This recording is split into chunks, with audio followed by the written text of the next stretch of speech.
Hey everyone, welcome back to Two Girls, One TBR.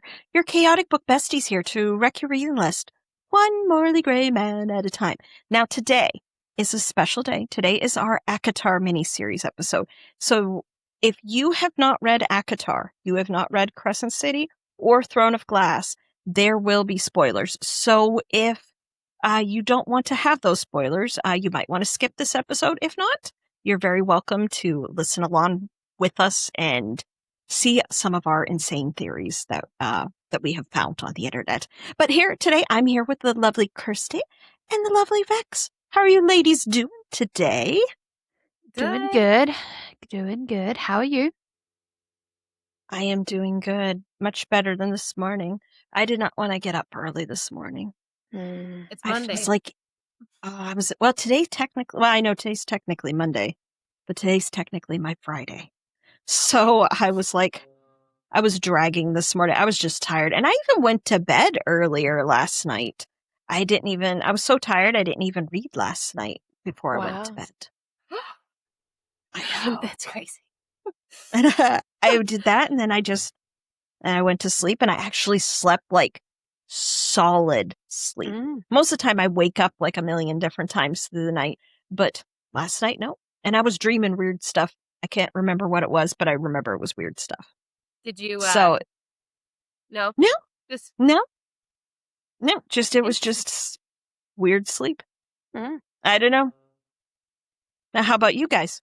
What have you been up to? Well, we know Kirsty is in the Great North now.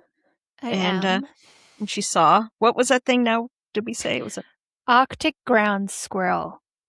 Yeah. It's really cute. It's very cute. It's like a big squirrel, a big fat squirrel. And his eyes. Yeah, very cute.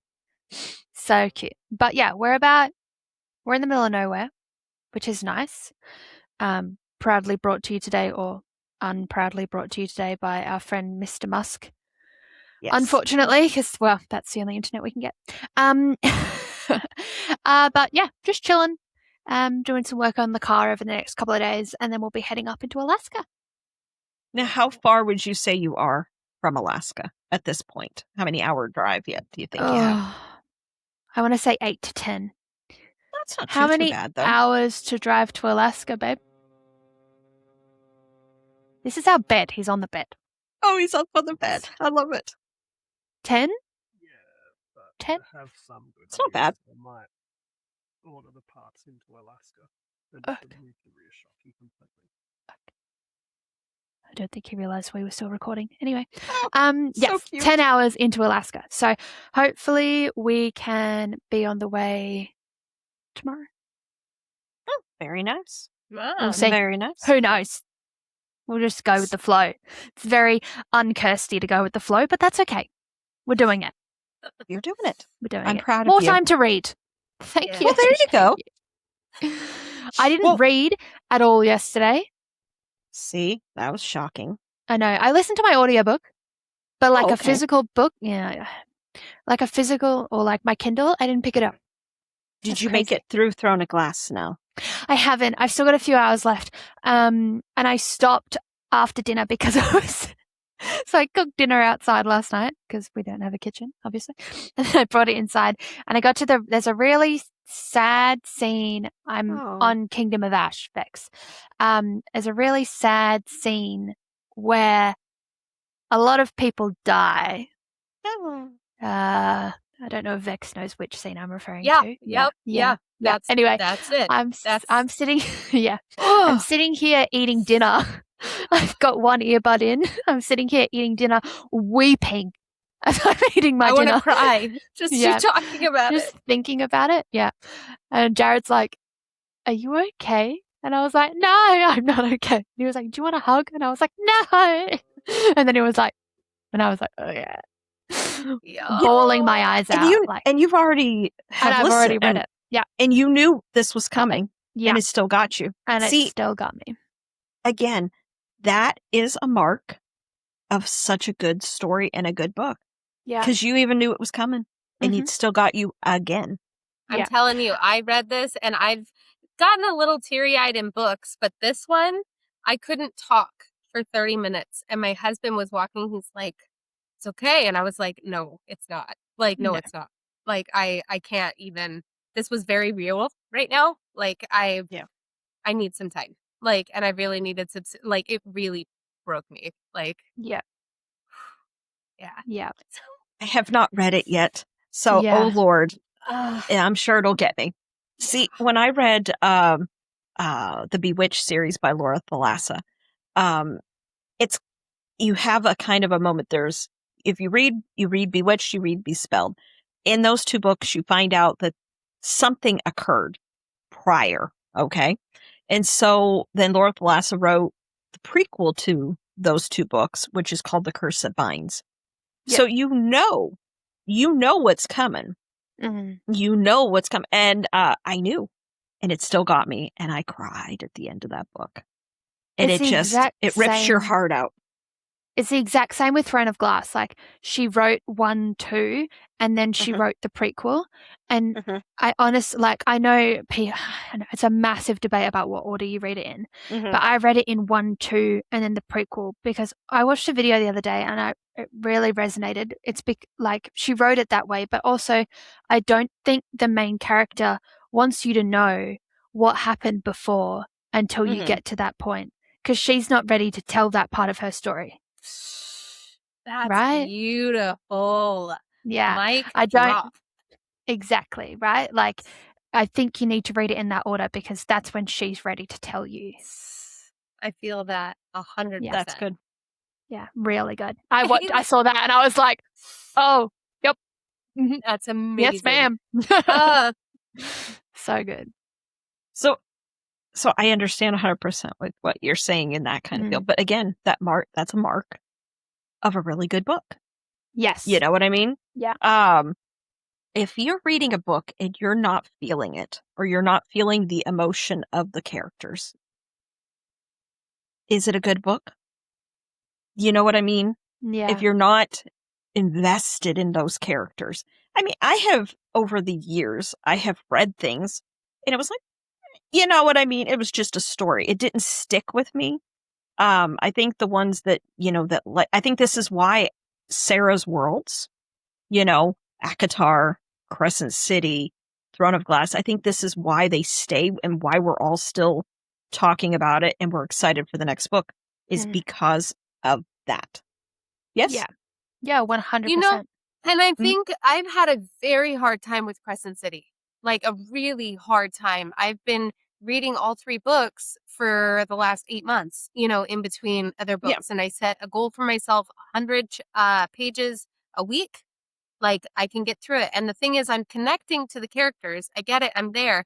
But I'm trying to figure out why it's so hard for me to read through. And I think it might just because it is so many elements involved in it. Mhm. So Yeah. many different creatures, so many different, levels and hierarchies and tiers and governments, that it's just maybe overwhelming for myself. And I'm able to get through that, and I'm in with the people. I love the characters. I'm there, Mhm. and I'm following along.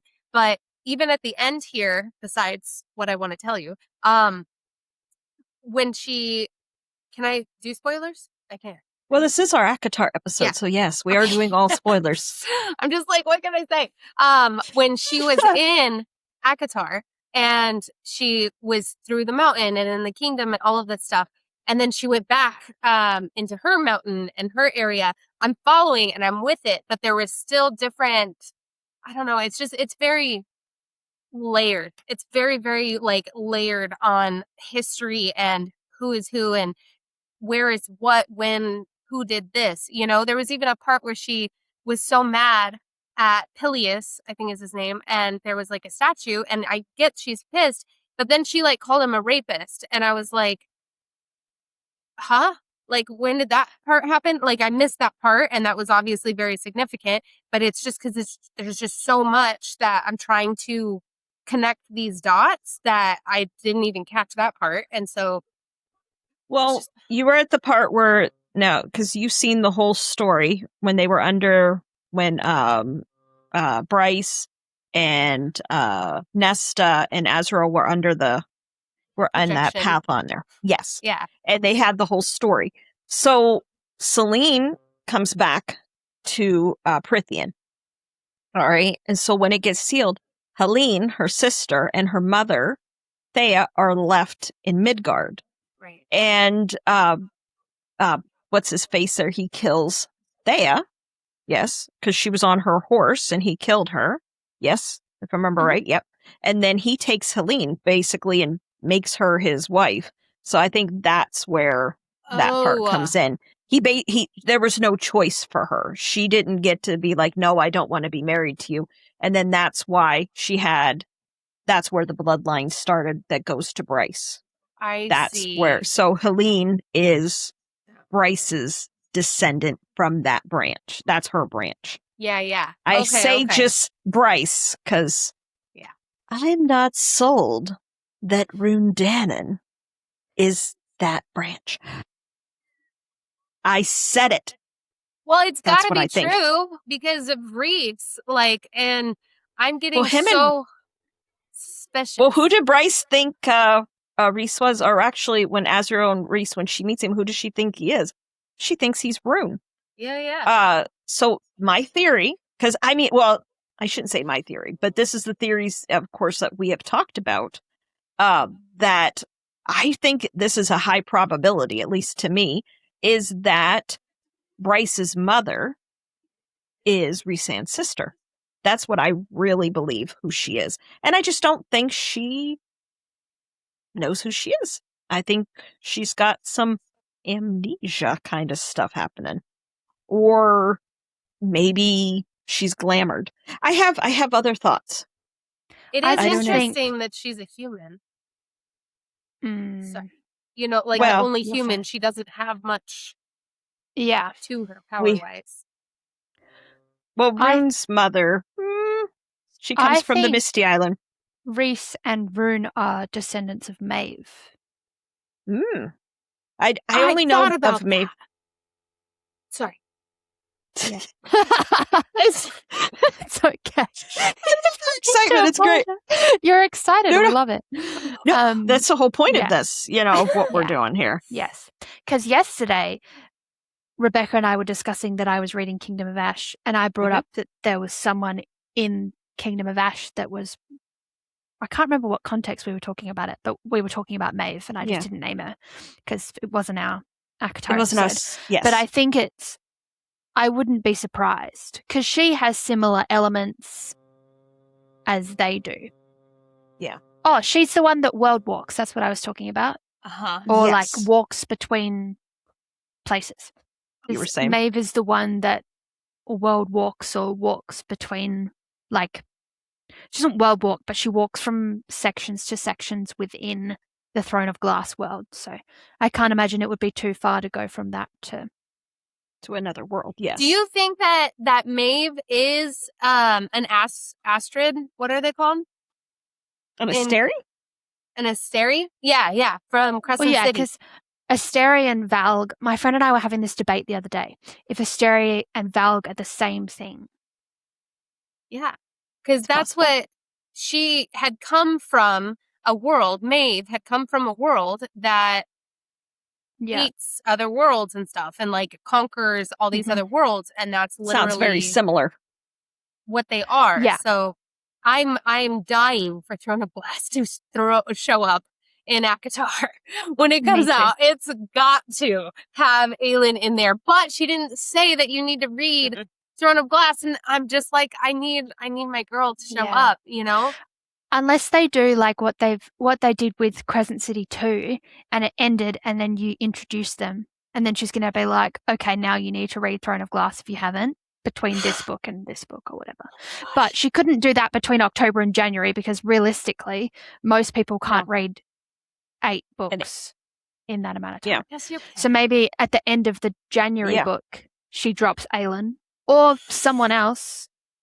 No. And then we get I don't know when the third one's coming out. Book 8. Yeah. So say that comes out in December of next year. She's like, right, you've got 11 months. Sort your shit out and read the best series I've ever written in my life.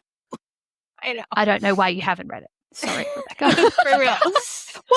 I started with ACOTAR. I have. I told you I have. I have Throne of Glass sitting up there, the Ah, first book. I don't have all the other Yeah. ones. I just See, have I that one. started with Throne of Glass.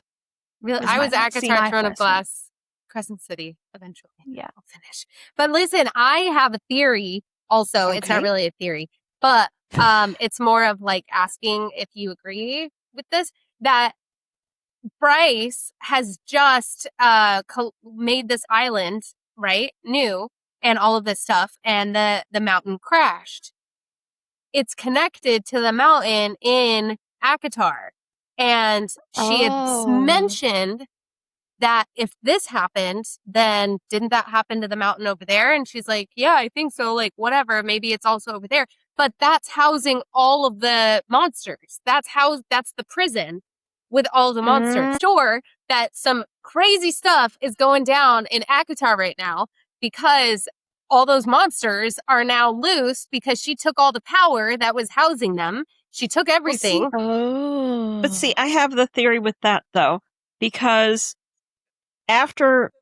you still have to finish the last 100 pages. So there's something, Yes. because do you remember Ember, Uh-huh. her mother? Has she gone to get Ember yet? No, she In your hasn't books? gone back. Okay. No. Okay. So we'll That's just what keep my your theory thoughts was with saying you. is she's gonna go and then she's gonna like get her mom and dad and be back there, and then Rhys and Nesta are gonna be like, "What did you do? There's monsters everywhere." That's what I'm thinking. But I didn't realize something happens like that in the last 100 pages. But Oh, yeah. now, so that stuff does happen, but we'll just let you read. We'll let you read that 100 page. We won't discuss that last little section. Does But my it's- theory hold a little bit or no? Like that she took the power from the mountain in ACOTAR and that was housing all of these gods and creatures that nobody could contain. We're just going to leave you as your theory at this moment. Okay, Because fine. I don't want to answer you either way, because I don't want to take that spark from you at this moment. Okay, fine. Or ignite your spark. How do we want to put it? No, the igniting, it's- no. Distinctly. But see, that's the biggest thing, like in, when I read ACOTAR, I was like, oh, this is wonderful. And then people are like, oh, she has another series called Crescent City. Nobody told me how big and eventful this crossover truly is. And I understand people want to have the mystery, but they should be telling people like, hey, you need to do this. You need to read it. That's why I keep telling people over and over again, if you have not read Crescent City before ACOTAR 6 comes out, you're going to be confused. Oh, yeah. I freaked out yesterday, 2 days ago. What was it? Friday or something. When her mom and they pushed them into the freaking ACOTAR world, and then with Nesta, and I'm like trying to continue reading, but I'm like, but they're over there, but I'm over here, but they're in that book set right there. Their parents went over there. Like, it was so bizarre. And that I was just thinking, how does this woman like make that work? Bryce wants to keep her mom safe. No, but Sarah J Maas, how Yes. that's done, and we're here, and like, what? Like, she is like a She freaking amazes me. goddess. She's amazing. I don't even know. I was just baffled.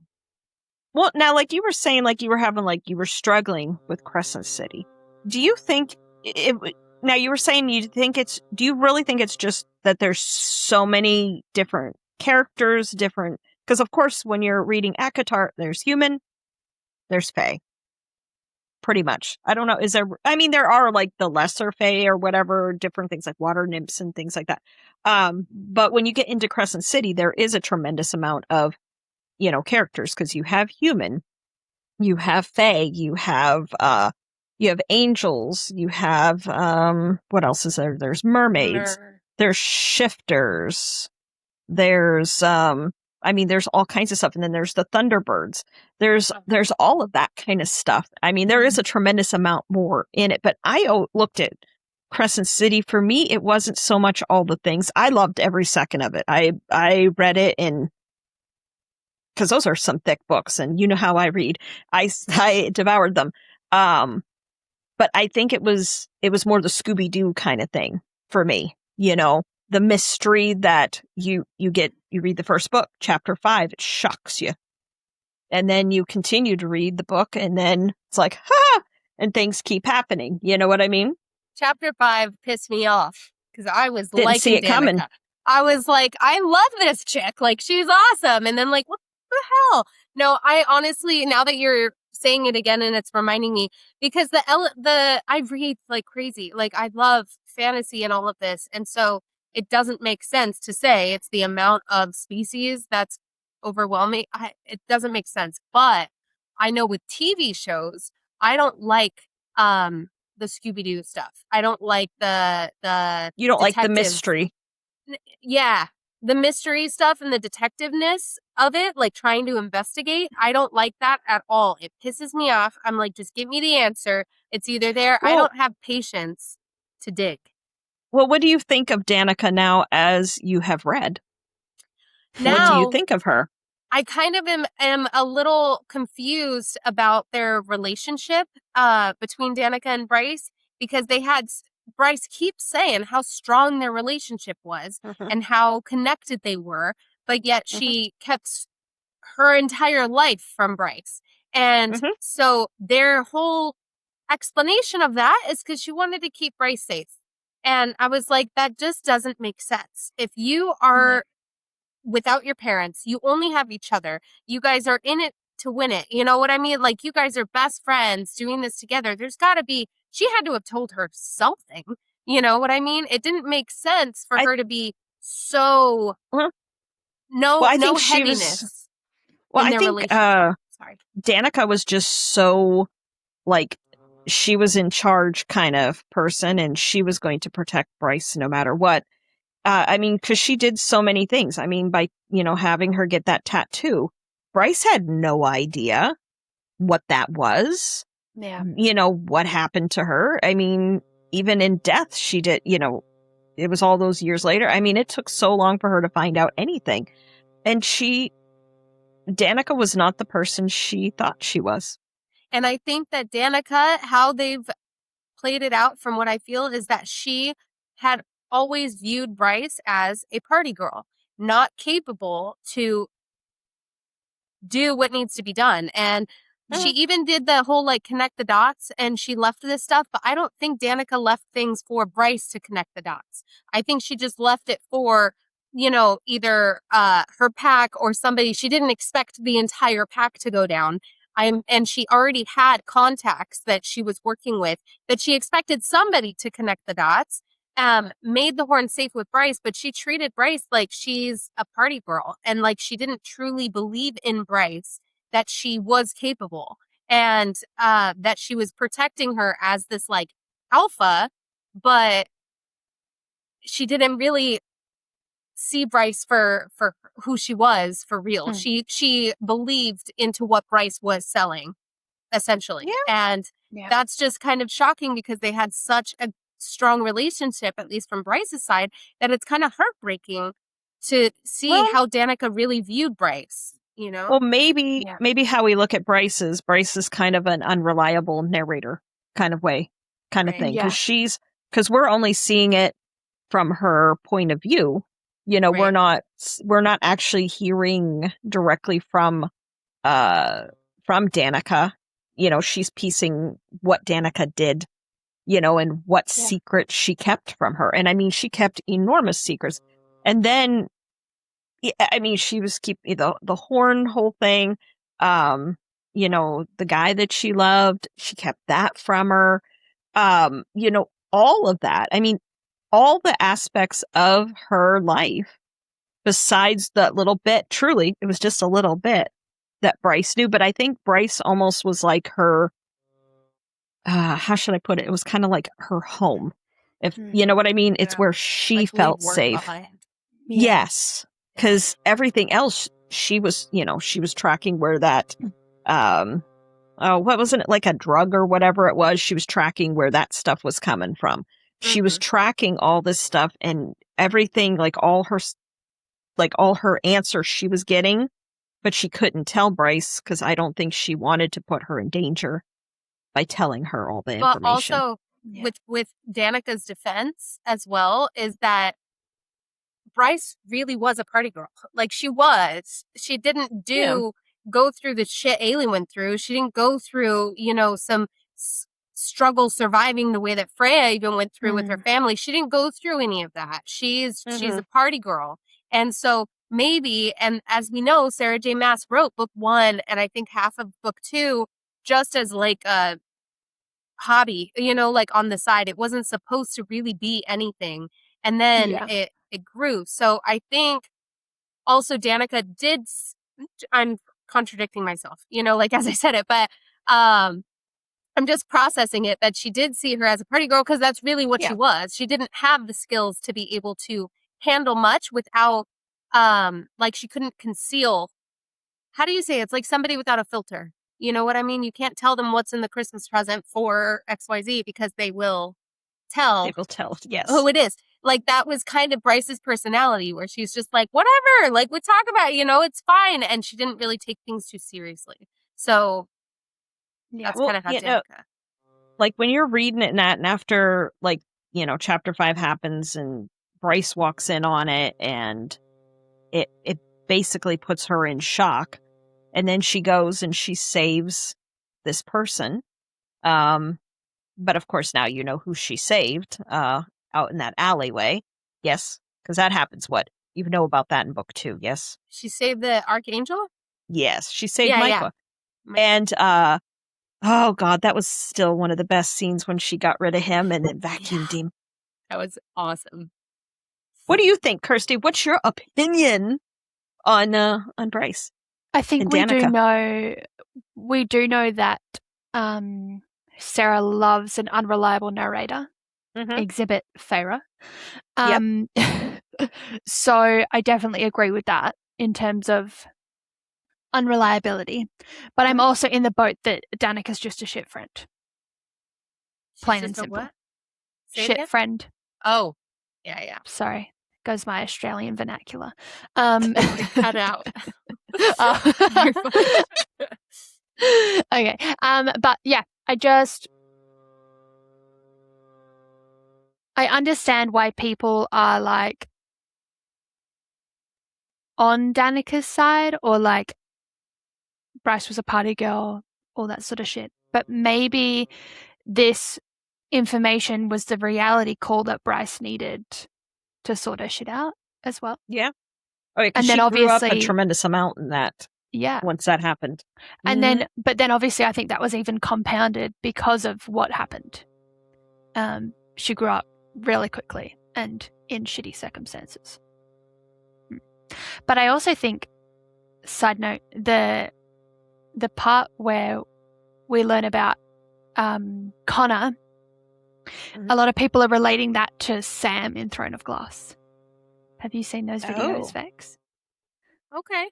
Where it's like what happens with is very similar to Sam. Like we get invested in this character, all that sort of stuff. So like people are saying like how we meet this character, we fall in love with them, we learn about them, and then right. Yeah. No, I totally see that. Yeah. For also for Bryce, yeah. Yeah. But I want to ask what you think about Danika. Like, what makes you feel like she's a shit friend? Specifically, like, was it what I was suggesting? Like, how she didn't trust her with anything? Yeah, 100%. And I think she should have, because I think that would have helped Bryce figure her shit out sooner. Yeah. And I also think if they were true friends, then maybe Danika, I'm not saying that they weren't true friends, but if they were as close as Bryce thought they were, then I think maybe she should have let her in on more of what she was going through. Because I could also imagine for Danika that was a lot to carry and deal with. Exactly. I know she had her pack, but like... But they didn't even know what she was doing. No. Like, none of them. Like, she was like a one woman on a mission kind of thing. Now, what was the guy's name? The one that she loved? He was what was he? Oh, The one who Danika loved? I read about it. Her mate, right? Her mate. Yes. Vaxian. Baxian. She loved him. I mean, he knew more, of things that were going on, of course, but he was part of a very bad group of people too. You know what I mean? Even to say her dad, why not say who is her dad? Why not have any sort of depth in their relationship from Danika's side? She didn't give Bryce anything. That's also the thing. It wasn't even a part of the investigation and who she is as a tribe and like a Sabine and what's going on with all of that stuff. This is something that's just, who is her father? She got away. He's a bad guy. She's embarrassed by him, whatever. But if they had such a strong relationship, like, how did he even that? I think Danika was just very it's not that she didn't trust Bryce. I don't think it was that. It was just like she liked to keep things within. Like, you know what I mean? Like, well, I mean, she did have a lot of trauma. I mean, she was raised by Sabine there. Her mom wasn't exactly, warm hugs and let's sit down and share together and have a cup of cocoa. You know what I mean? You know what I'm saying? She was awful. And I do enjoy what happens to her as well. Agreed. Yeah, that was cool. I was like, ugh. But then it freaked me out when sorry. Oh, but I didn't like it when what she did to the old one. The Prime. I know. The Prime! That was terrible. That was a crying moment, too. I felt that made me cry because it was sad because he seemed like a sweet old man. Yeah. He didn't seem like her.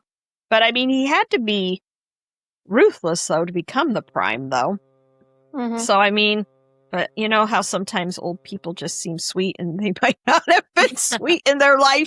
I don't know. Maybe it has something to do with that, but I don't know. No, it's the interesting. part that freaked me out, it was so gross, was when the Reaper, who is the girl that Ian actually made into a Reaper on accident, the Ben 3 line that he saved and rescued from the astronomer. And and they were trying to bring her back. Yeah. And I forget her name. I just read it. It's the it's the one she was the queen of those witches. And is that her? No, she was trying to bring it back and made him into that. No, I don't remember who it was. She was with the astronomer who was the person who went digging into worlds, and then Ethan kidnapped her, took her, and realized who she was, that she was like the niece of Sabine, and ended up having to kill her. She was an alpha. Yeah, she was an alpha. She would have been the actual true Fender, because her last name was Fender. Yes. Right. Sigrid. So, Sigrid, thank you. Yes, Sigrid. Yes. So, it was so gross when she went to the astronomer and sucked his soul out, and how she described it, like her lips were like on his lips and she was like, oh, and like had it. And I was like, oh my God, it was so gross. But I was like, okay, she's terrifying. Like, these Reapers are so scary. And that was really gross. Yeah. Well, I mean, think about, I don't think like herself is inside it at that point. I don't know when you're a Reaper. Yeah. Whatever. She's like hunched over. I forgot. I had forgotten about her. I saw the whole thing happen. It was gross. But yeah, that was all in the same scene with Sabine and the Prime, and then she's sucking his life out, but so gross. And like, have you guys watched Wednesday, the TV show? I have watched Wednesday. I am halfway through the second season. Okay, so I think it happens there where the guy becomes this big monster thing. Oh, that's the end of what I think. You see him at the end of season 1. Yeah, he's that with the big eyes. Yeah. What is the name of that creature? I don't know what it is. I know what you're talking about, though. Yeah, this creature is who I visualized had just I don't remember. I have to look. on Wednesday. I can't remember what it is. Let me see. Oh, see my. Because the way it's like she's like this reaper who's like cold and scary and like distant, but then she just like transformed into that. Let's see. I'll tell you. Let's see what it says. It's Kirsty, do you know what I'm talking about? Have you watched it? Oh, the Hide. The Hide. The Hide. Yes. Woo! That was gross. Oh, you have to watch Wednesday. Wednesday's really good. It's on Netflix. Yeah. Season 3. Really they're working on. It's not really my vibe. Like the spooky stuff? I like reading it, but I don't really like watching it. That's fair. We'll accept that. No, I'm just kidding. Now, since we're talking Crescent City, let's kind of go back to ACOTAR. Now, this is a random theory, okay? Now, I want you to see what you all think. Okay, so now let's start at the beginning. In Book 1, in the Court of Thorns and Roses, we all remember that Feyre slaying the Midgard worm. Remember that big thing that was with all his teeth? Okay, under the mountain trials, using her wits and a giant bone. We all thought it was a cool action scene, but the internet has realized that Sarah J Maas dropped a massive Norse mythology cipher in there. In the old linguistics, Midgard is a literal variant of Midgard, which we all figured that, the human realm in Norse myth. The worm means wingless dragon or serpent. So this means that the worm in Prythian's version of, oh God, this is some Norse word. I don't know how to pronounce it. I'm not even going to pronounce it. We're just going to add the text there. It's some big long word. It's the Midgard serpent. It says in mythology, it stays hidden until Ragnarok, the twilight of the gods. Because do you guys all remember there was a whole big thing that Sarah had a Pinterest board on Pinterest, and it's something about twilight of the gods. Okay, so this is where this is coming into. So it stays hidden until Ragnarok, the twilight of God, begins. Its death marks the apocalypse. In the fandom's theory is that Feyre didn't just survive a trial by killing the world's serpent in Book 1. She accidentally triggered the official countdown to the ultimate Maasverse cosmic war. What do we think on that? Do we think this is possible? I do like the idea of like the Valg or the Asteri coming to ACOTAR and then Aelin and Bryce coming to ACOTAR and they all get rid of the Valg or Asteri. I do like that. However, I'm also a big believer of there's no way Feyre would have gotten through that trial without the help of anyone else. Again, yes, I agree on that one. Not well, she wouldn't. Poor Lucian would have died if when she had to read the wall. I just couldn't believe the poor two. Lucian. 2 for me and Tamlin. I was like, shut the fuck up, bitch. Oh my gosh. No, I just found the word WYRD was there's the word worm, right, in Midgard. Mm-hmm. There's the word in my bookshelves that are like this. It's like down there. So my Throne of Glass set, the word symbols, right, that are on like the word marks. The word marks, thank you. And then just right now at the end of Crescent City had just mentioned the word, that name was a goddess's term who had like created the worlds or something like this. And so they just threw it in there and I was like, wait a second, hold on. So you're saying that these worms, actual non-dragon with wings things. It's the wingless serpent. Wingless serpent. Wingless serpent, yes. That they they obviously had to have been connected to the land as a whole, as the magic system was created in the realm. So I see that because you see this connection with the word WYRD happening in all three realms. Yes. That I don't know if Freya, like Kirsty kind of mentioned, like that she has the power to have killed something so strong as a human. Mm-hmm. So that doesn't really make sense. But the connection that you're saying of this being kind of like a ticking time bomb happening, that makes sense. Well, they said, like, all the chess pieces are on the board. Now think about this. Lucian has an enchanted metal eye, like Odin, because again, this is Norse mythology. Nesta literally revived the warrior Valkyries.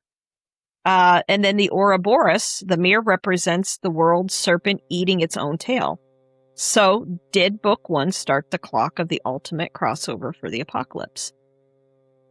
I mean, it's an interesting theory. It does seem like all those, because she does pull, we do know she pulls from mythology for a lot of her stories, a lot of her character names, you know, like we know, like Tamlin, etc.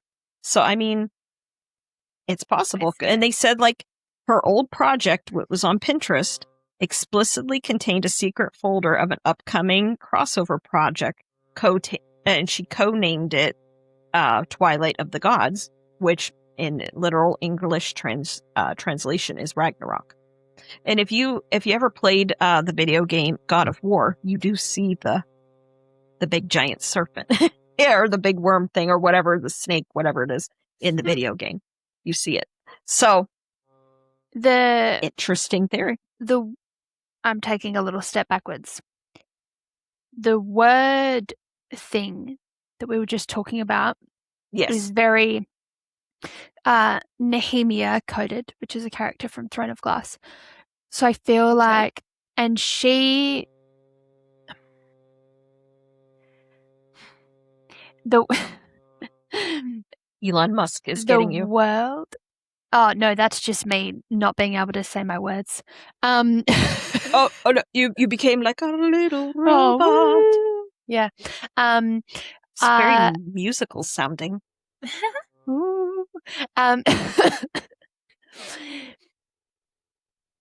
I feel like her people could be the people that could link the word and the worlds together through Nehemiah's? Mm-hmm. I can't remember the name right now. It starts with an E, I think. Anyway. You could be so right. They definitely give that vibe.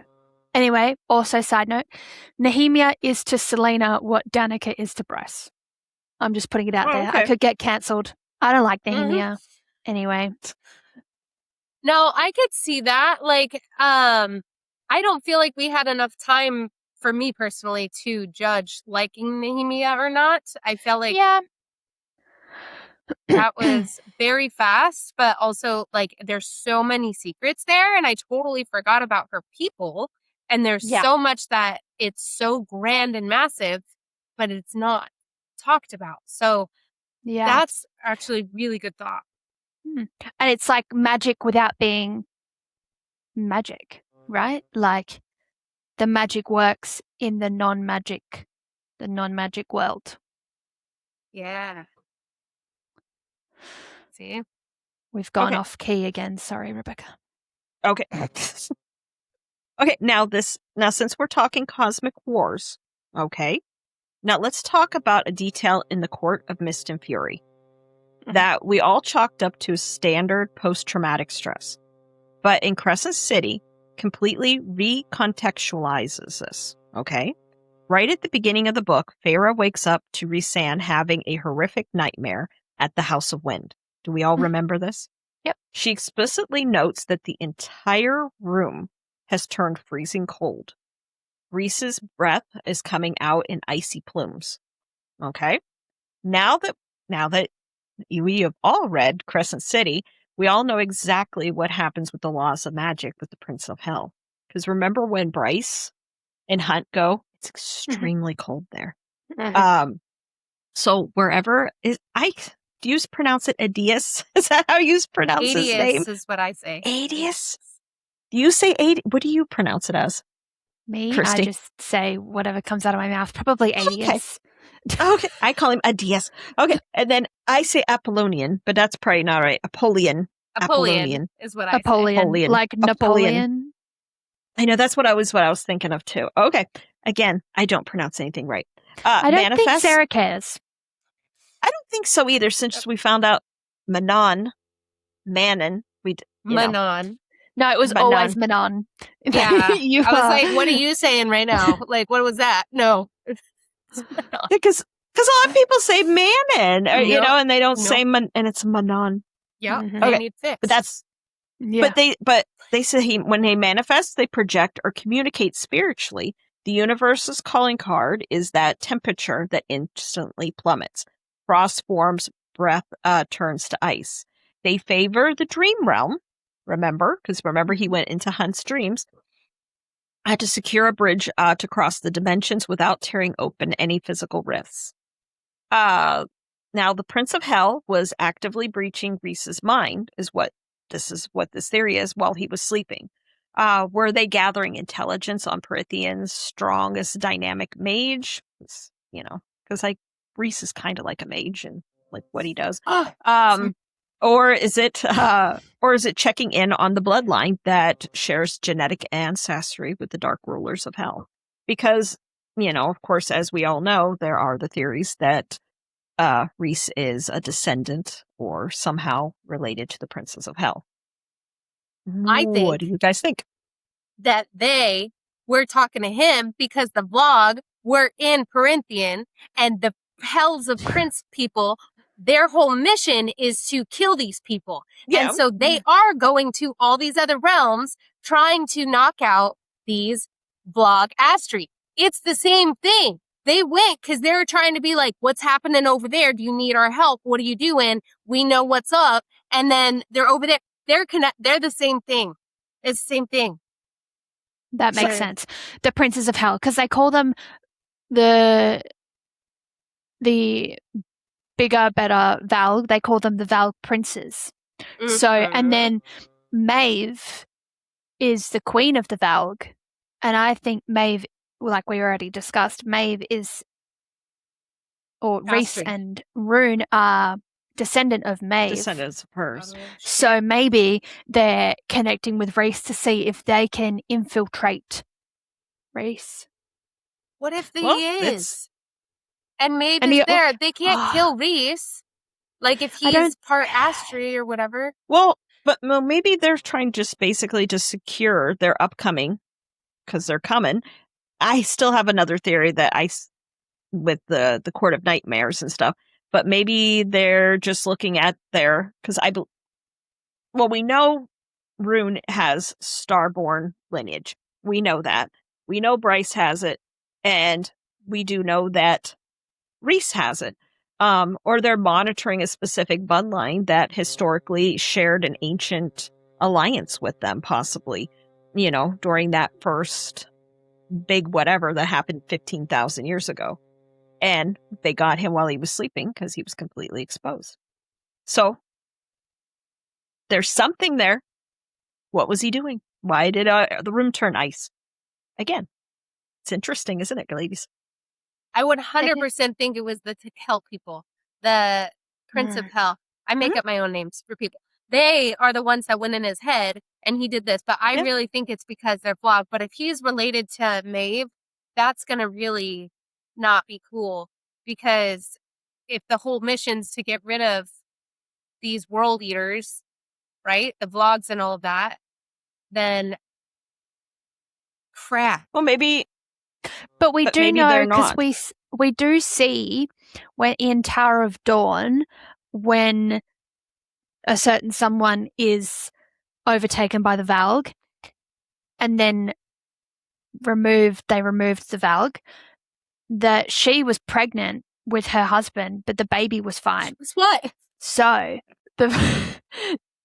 the baby in Tower of Dawn there's no Valg in the baby, right? Even though the lady was infested by the Valg at the time. Okay. So maybe Rhys and Rune are descendant of Maeve, but they're not Valk. Okay. I get it. Yeah? I see you. Yeah, because the baby wasn't. So yes, Yeah.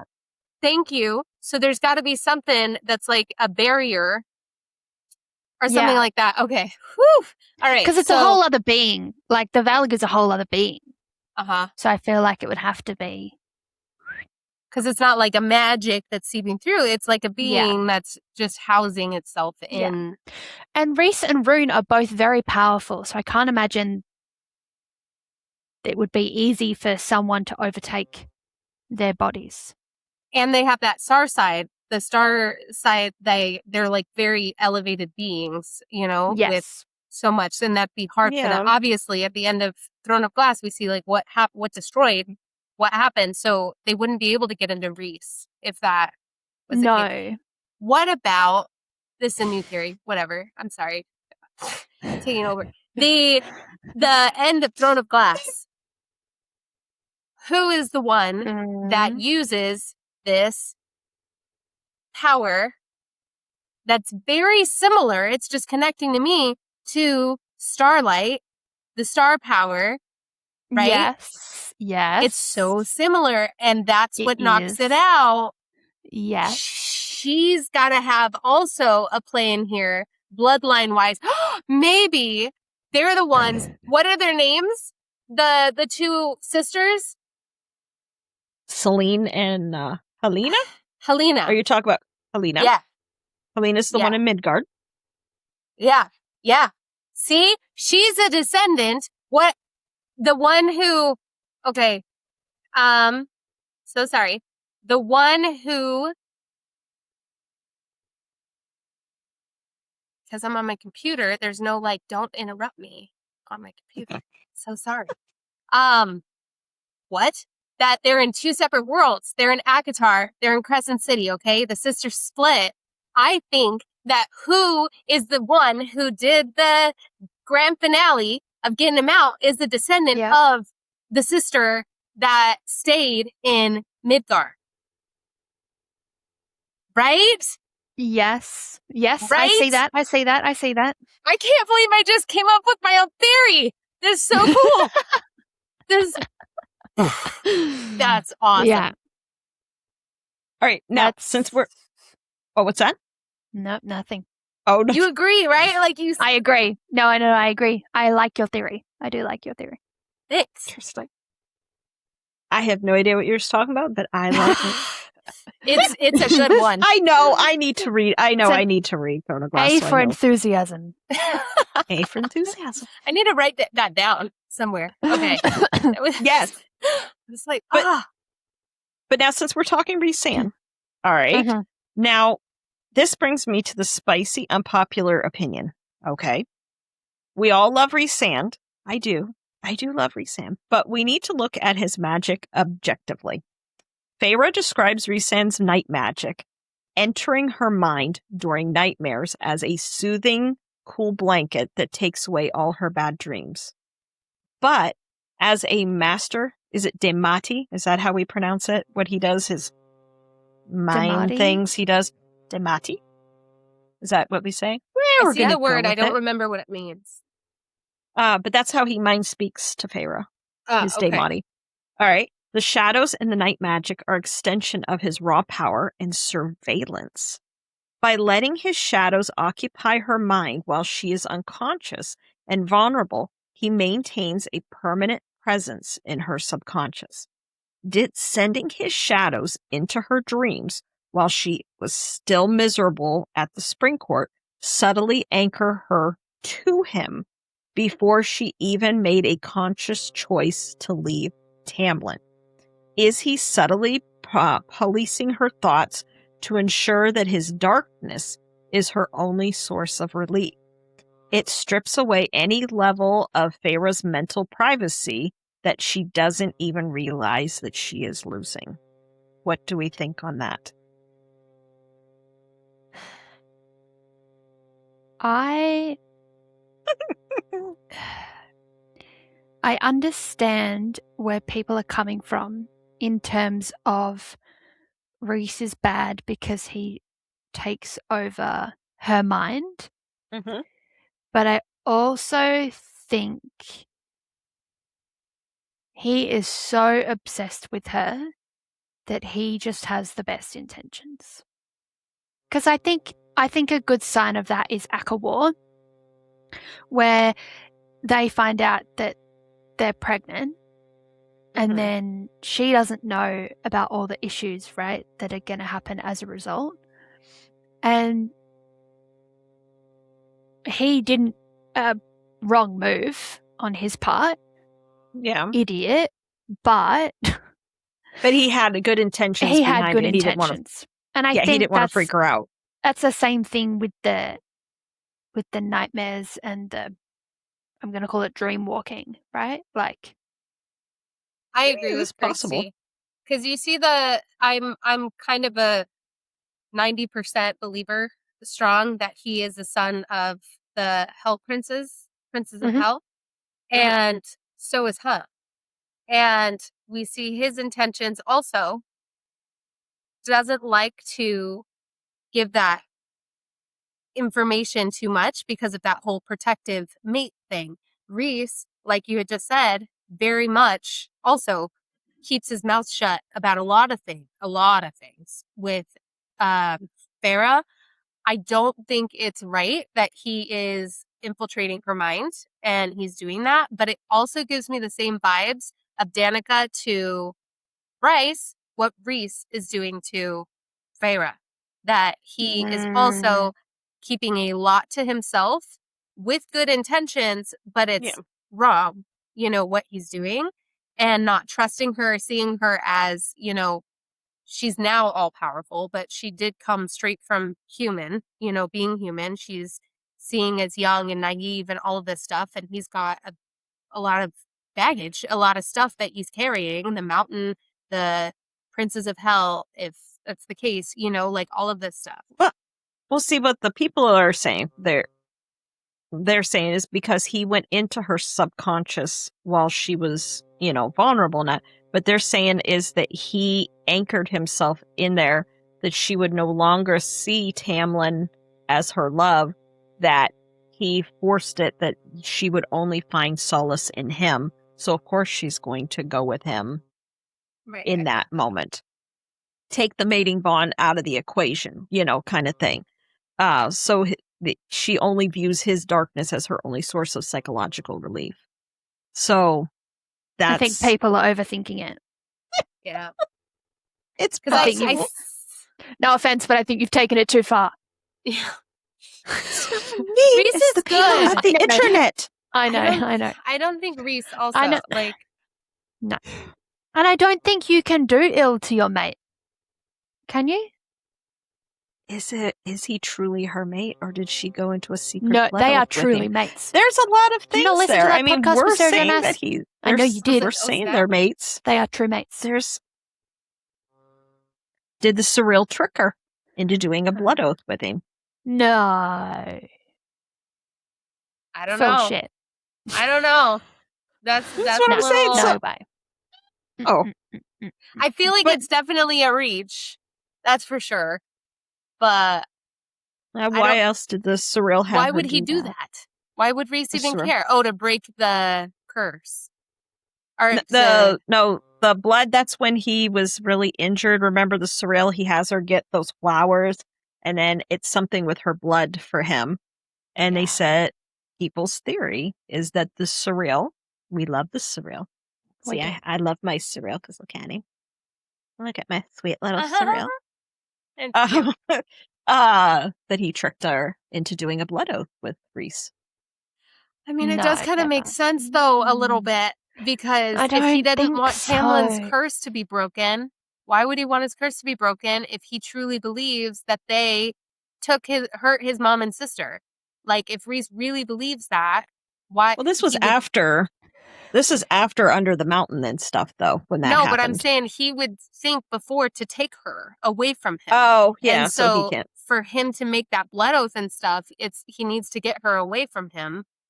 Well, he was unconscious, though. Rhys didn't even know what was going on when the blood oath happened. But him and the 'Cause Surreal remember, he are was- like, Well, he could have been talking to the surreal. I don't know. I think you're both overthinking it because if if Rhys ends up being any sort of bad, people are going to boycott the shit out of this series, and then Sarah J Maas isn't going to make as much money. Like, at the end of the Yeah. day, it's about the money. Like, Yeah. sure, it's about the writing the story, and she loves a happily ever after, I think. I don't And- think so, because it's if you've got Freya who's going to end up becoming this strong, epic woman power, whatever, and you've got that with Bryce, you've got that, and everybody has such issue with Freya being so like that it could be also something that doesn't boycott if he's bad, but Freya becomes this fucking beast. You know what I'm saying? I don't think she could do that. I don't think Feyre could do it. Especially if there's a blood oath. And especially with the bond, even though you both think that maybe the bond could not be real. Like, No, I don't. I'm just you if just that you bond don't isn't know. real, Lucian can fuck right off. Yeah. Because there's no way that one's Lucian. real. I don't think Bryson Oh. Hunts is real. That one feels very false. Now you're talking shit. No, I no, do. Sarah. Well, Sarah has though. She has confirmed Sarah that they said are that they are a mates. bond. They are Okay. mates. She 'Cause I- confirmed yeah. that on. She was on the Today Show with Jenna Bush. There.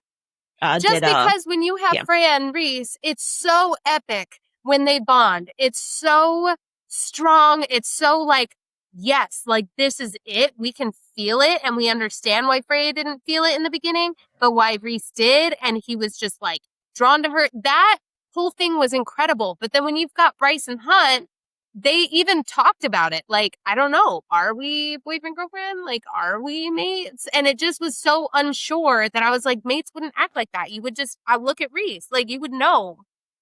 Okay, but I raise you the mating in Throne of Glass. Right.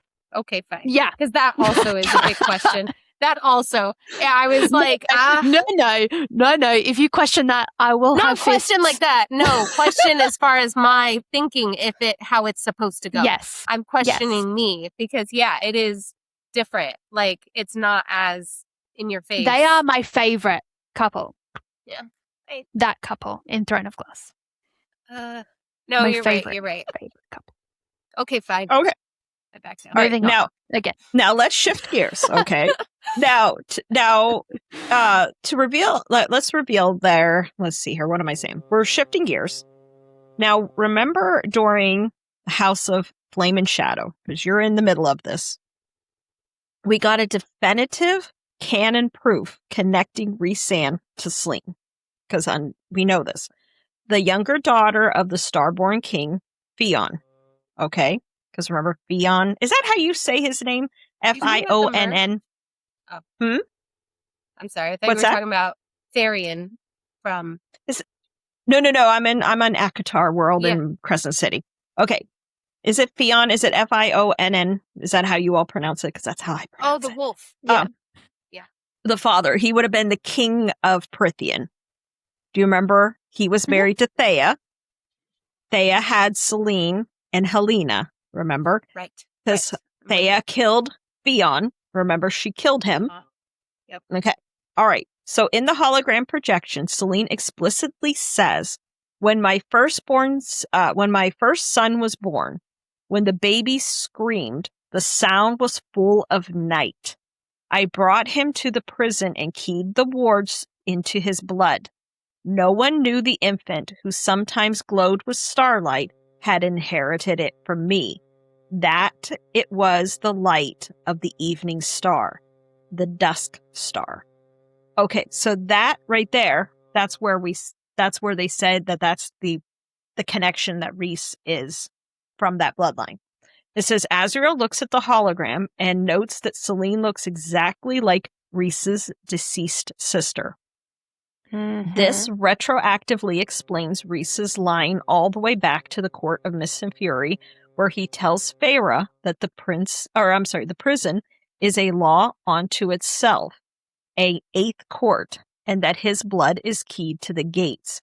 He didn't know why, because Selene erased the history to protect them from the Asteri. His starborn starlight magic is simply dominant suppressed, okay, by his raw night court shadow magic, which is why his power manifests visually as the night sky thick with spectacular crust of stars. So he is the rightful king, technically, of the dusk court. What do we think on that? I see it. I mean, because we do know, like, the prison itself, we know that falls under his quote-unquote, he says it's under his jurisdiction, but he acts like he doesn't know why it's keyed to his blood. Do you know what I mean? But yet, Azrael can go in it. Cassian can go in it. So did he key their blood to it as well? Or do they have some type of the same heritage?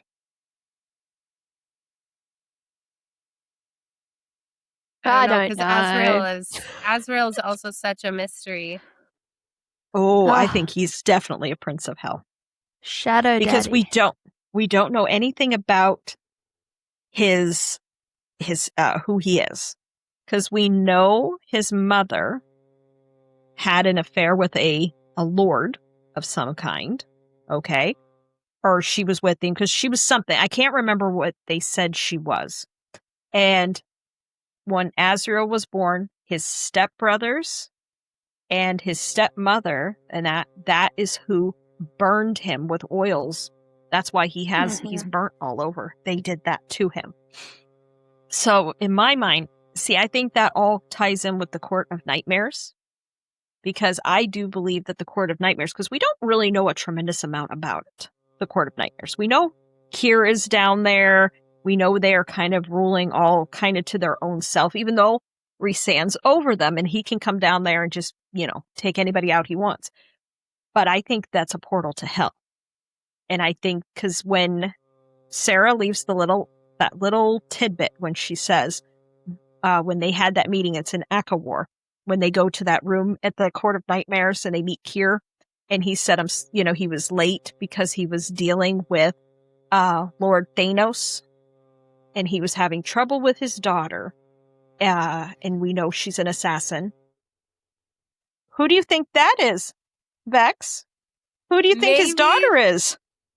Let's see if she knows. No, I mean, from Aelin is the only assassin that we have. Try again. Let's different see. Assassin. You're a different assassin. You're reading these books. Oh, who do you think could be his? Who is somebody that is in Bryce's world that is very mysterious and everyone seems to be afraid of? Fury! Yeah.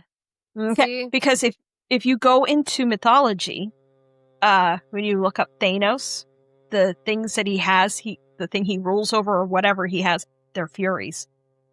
They're tied together. So I think Fury is a world walker. Follow me. She's a world walker. Why is she always missing? Bryce, she's always on these missions to the continent.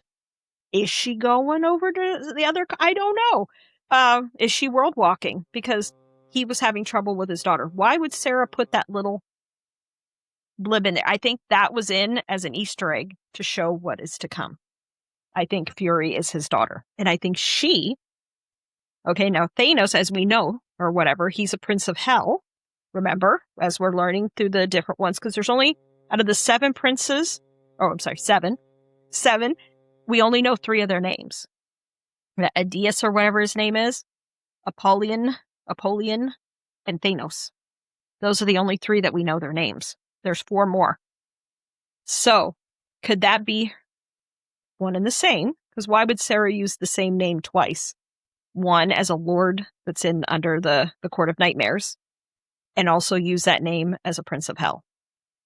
I don't think she would use that name twice. Do you know what I mean? I think that was very deliberate. He did say also at the end here of Crescent City that when Hunt asked where's the other princess, like why is it just you guys or something, and they were like our brothers are dealing with, or the other princes are dealing with their own world issue stuff.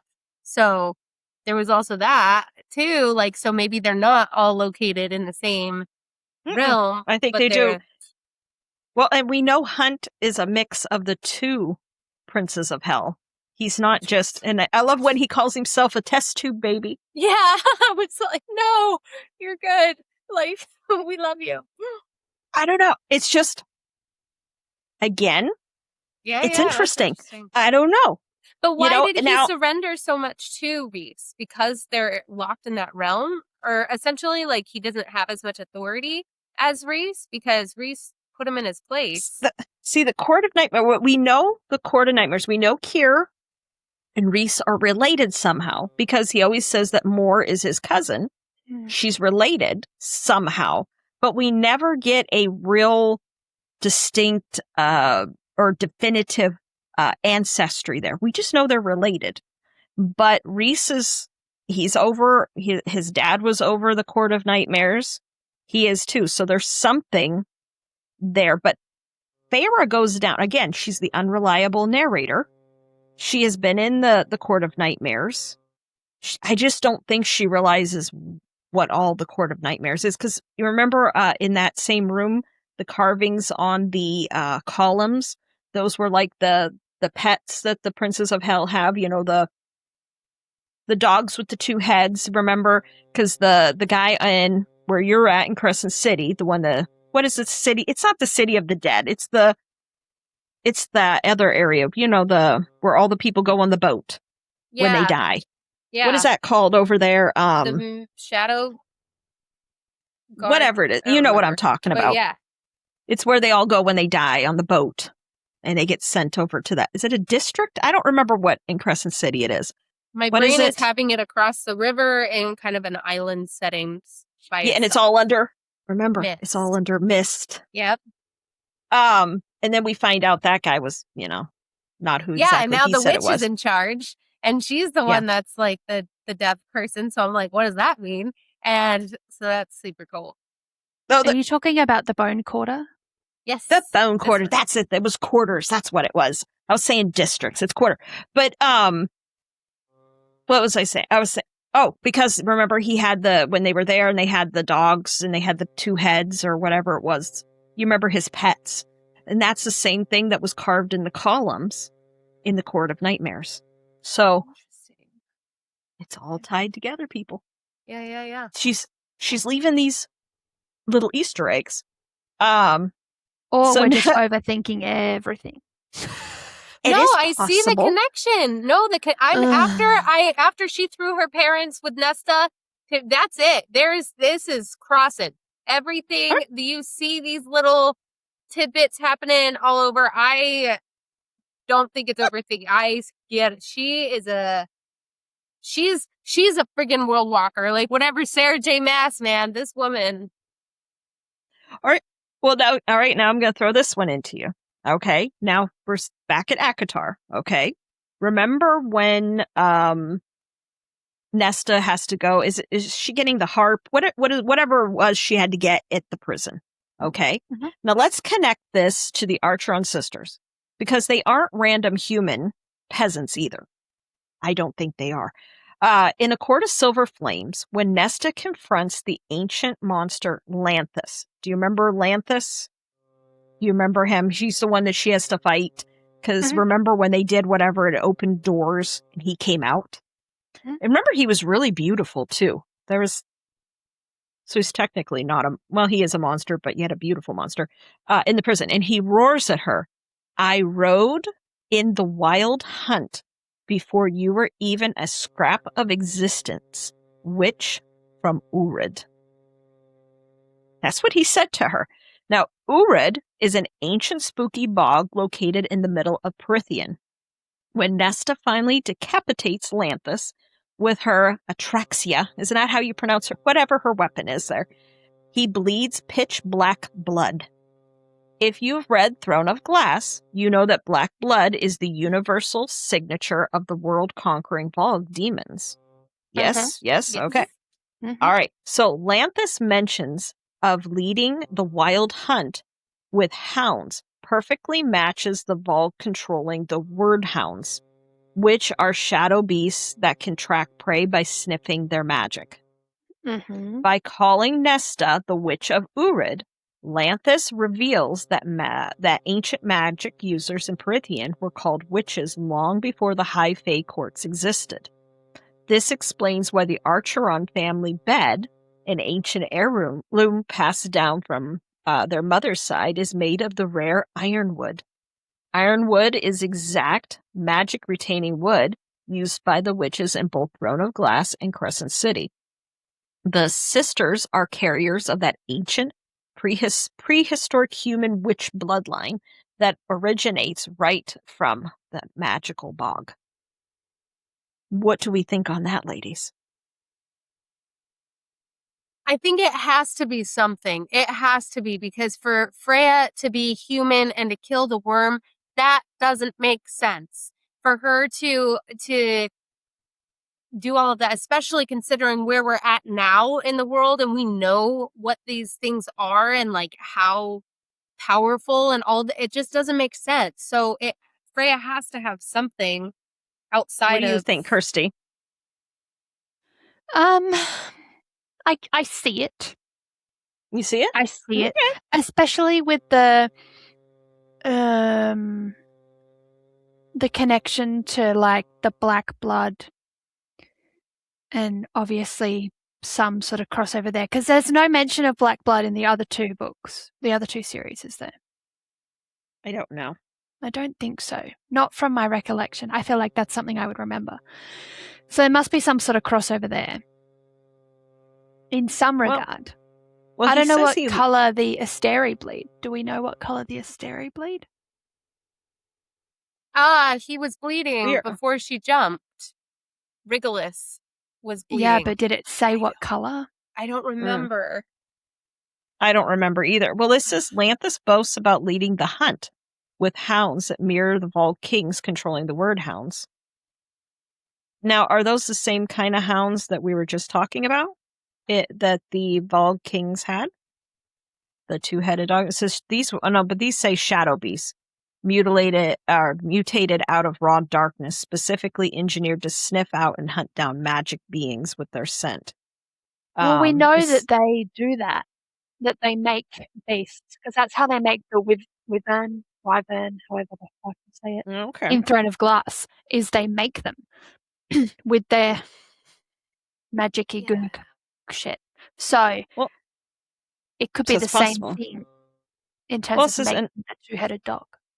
Okay. Well, it says by labeling Nesta as the Witch of Urid, because he calls her that. Does anyone else call her that, or was he the only one that called? No, he was the one, because he wanted her to go with him and be his queen, remember? He wanted Nesta to be that. But he calls her that, as we know the Urid is the ancient prehistoric bog where the mask was buried. Lanthus reveals that the ancient raw magic wielders in Prythian were classified as witches so long before the organized High Fae court system existed. So this possibly explains why the Archeron family bed is made of rare ironwood. Both in Throne of Glass, is it Crochin? Croken? How do you pronounce that one? Croken. Oh, Croken? No. Crochin. No. Crochin. Well, you know what we're talking about. If you've read. Croken? You know Croken? I was saying it with a K, too. Like Croken? Croken. The Croken witches. We're going to go with Croken. And the Iron Teeth Covens. And in Crescent City, the House of Many Waters, ironwood is a highly specific magic-retaining wood. So, I don't know. Now, but see, I don't remember. For some reason, I was thinking in ACOTAR, though, I thought Papa Archeron got that as their wedding gift. Or was it didn't? But then again, there's so little detail. And again, Farah is an unreliable narrator. But we do know that was the bed, and even after they lost all their money, they took that bed with them. Again, I don't think Mama Archeron's dead. I didn't see a dead body. There's no dead body on paper. I think she is alive and well. And I think that was her only that was their way to for her to do whatever she's doing and to let all the pieces of the puzzle to go together. Because I think things had to go in a certain order before, yeah, that's my thoughts. I think she was a witch. Because why is Nesta's nails at the House of Wind and she's fallen down the steps and she grabs it with her nails? Why are they sparking? That's not normal, ladies. No. But the nails on the witches... Oh, no, it's not the nails. It's the teeth that come out. No, it's also the nails. Is it also the nails? Mm-hmm. That's The literally, nails I aren't got my always- Manon nails. Yep, it's the nails and the teeth. That come out. Because, like, the teeth aren't always iron teeth. Mm-hmm. Sometimes they're just normal teeth. All right. She would have control over that, though, and then wouldn't she be like, what the fuck is this? I would still think it was weird. Well, she was having so many weird things happening with her, with Nesta. I don't think she questioned any of the weird stuff that was happening to her at that point. This might be why she was drinking so much and finding the But lovely men. also, That's why they had to prison her up there. The change from human to fae surely that would have an effect on if you were a witch or not. Well, I think that's why they all... Well, Pharaoh we can take out of the equation because the seven High Lords created her. Mm-hmm. But Elaine and Nesta, they became high fae. They didn't become lesser fae. The cauldron spit them out as high fae. So that makes me think they had something else in them that the cauldron calls to like. And I think it knew. It knew what it was. Or what they are, I should say. Because we don't know anything about the grandmother. I can't think of anyone that's half and half, though. What do you mean half and half? Like you mean half human and half fae? No, half fae and half witch. Well, they would have been half witch and half human. Again, I don't think Nesta belonged to Papa Archeron either. That's another one. I think he married her after. That's why her and Papa Archeron didn't get along. I think. I'm sorry. You're thinking he married Nesta? No. No, He married the mom. And Nesta was what isn't his. I think she has a different father, is what I believe, and that could come into play in these upcoming books. Now, remember when we talked about you and I might not have talked, but we have talked about it though in past though. Is the King of Hybern? Now, the King of Hybern. Now, remember, Hybern is the island, or whatever it is, the country, or whatever his is, where he's at. We never have known his name.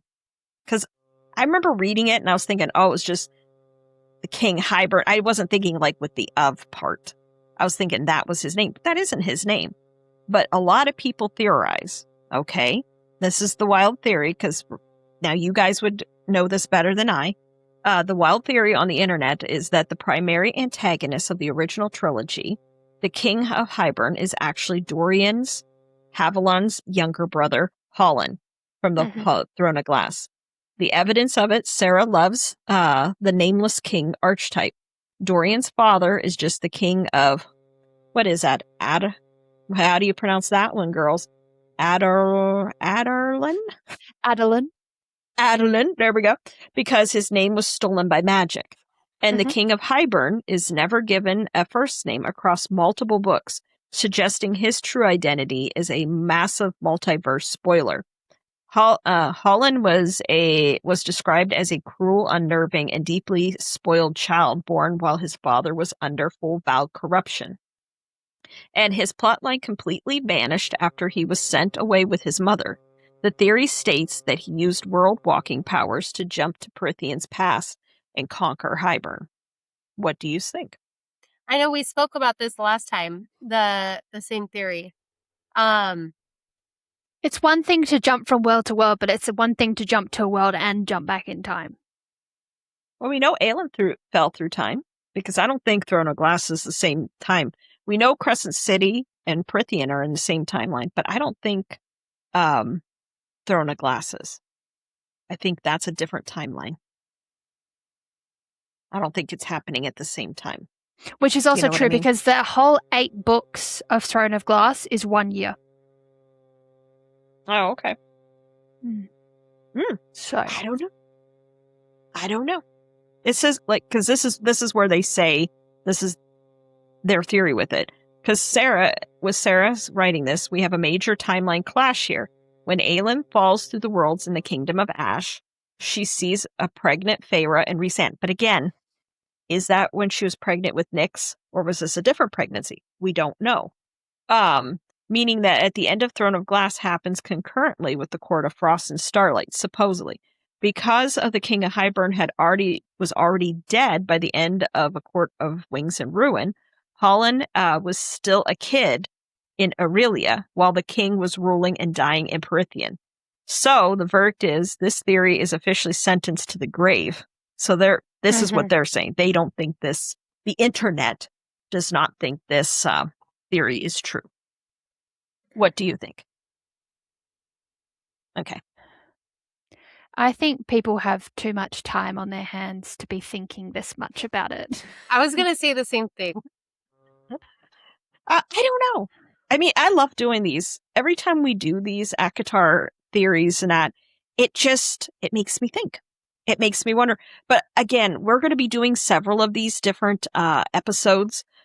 We'll be doing another one next month in September. And then we will be doing one just before ACOTAR 6 comes out.